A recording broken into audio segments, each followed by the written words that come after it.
Years before her critics dubbed her one of the most dangerous people in America, a young woman named Emma Goldman found herself at a dance.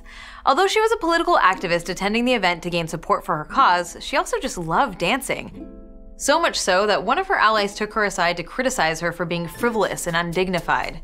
After all, should a serious activist be seen having so much fun? Furious at the interruption, Goldman told the young man to mind his own business because the liberty she fought for was not about the denial of life and joy. Instead, she said, "I want freedom, the right to self-expression. Everybody's right to beautiful, radiant things." For Goldman, a revolution without dancing was not a revolution worth having. She was born in 1869 to Jewish parents in the Russian Empire and raised by a distant mother and an abusive father who tried to force her to marry at age 15. When she refused, he threw her French grammar book in the fire, saying, "Girls do not have to learn much. All a Jewish daughter needs to know is how to prepare gefilte fish, cut noodles fine, and give the man plenty of children." There are few women in her era who would defy that idea of womanhood quite as much as Emma Goldman. When she was 16, she escaped her father by immigrating to the United States, where she discovered her true calling, a political rebel and a fiery orator who would spend her entire life calling for revolution. She was horrified by the tragic story of several labor activists who were executed in Chicago, and found herself drawn to the labor movement and eventually to anarchism. Contrary to what that word might suggest, Goldman's philosophy was not about disorder and chaos. It was about personal freedom and rejecting institutions she believed were repressive: government, religion, war, business interests, and even marriage. Although she did end up marrying several times out of convenience or for citizenship, Goldman rejected traditional notions of marriage and chose never to have children. Goldman quickly became one of the most famous radical figures in America, whose power with words was sometimes referred to as a sledgehammer. She traveled across the country speaking so passionately that the famed reporter Nellie Bly would dub her a little Joan of Arc. Over the years, Goldman was sent to prison for her ideas several times, once for promoting birth control, once for discouraging men from registering for the draft, and once for telling unemployed workers to take bread from the wealthy if they were deprived of work and food. Despite her support for female independence, she often found herself at odds with suffragists, believing it less important to get women the vote in systems she viewed as oppressive than to dismantle them entirely. Emma said, "The right to vote or equal civil rights may be good demands, but true emancipation begins neither at the polls nor in courts." She said it begins in woman's soul. She believed that women needed to reject the sexist rules of societies and governments and assert their right to make decisions about their lives and their bodies.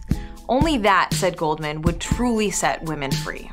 Although she was heterosexual, Goldman was one of the earliest American advocates for gay rights, as well as birth control and the sexual freedom of women.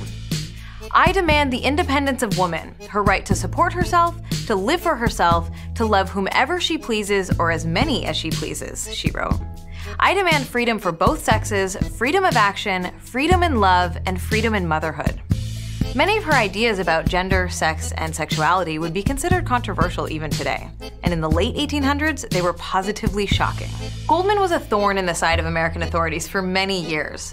In 1919, they finally declared her American citizenship invalid and deported her back to Russia, which had recently had a people's revolution of its own.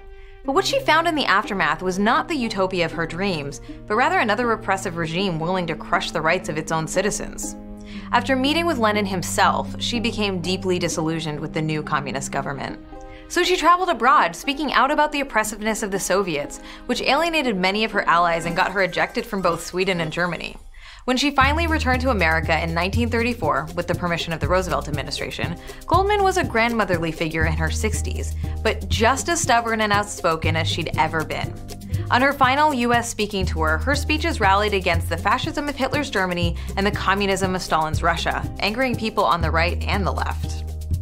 Even old age could not dampen her revolutionary spirit. At 67, she traveled to Barcelona to support workers and anarchists who had risen up against fascism during the Spanish Civil War.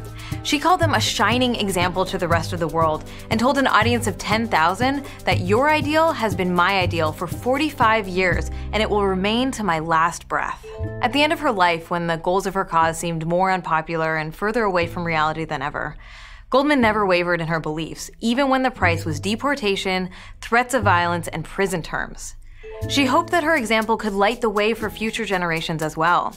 As she wrote to a friend and former lover years before her death, "Someday, sometime long after we're gone, liberty may again raise its proud head. It's up to us to blaze its way. Dim as our torch may seem today, it is still the one flame. Throughout her life, Goldman had a knack for infuriating both friends and foes, but would never compromise her convictions or the way she lived to please either of them. A trail of bonfires marked Goldman's rampage through life, wrote one historian, and indeed, Goldman was willing to burn almost any bridge in the name of her truth. As she once said when a young man tried to stop her from dancing, she would never stop fighting for a world where liberty was the birthright of every human being, and where women could live, love, and dance as freely as they wanted.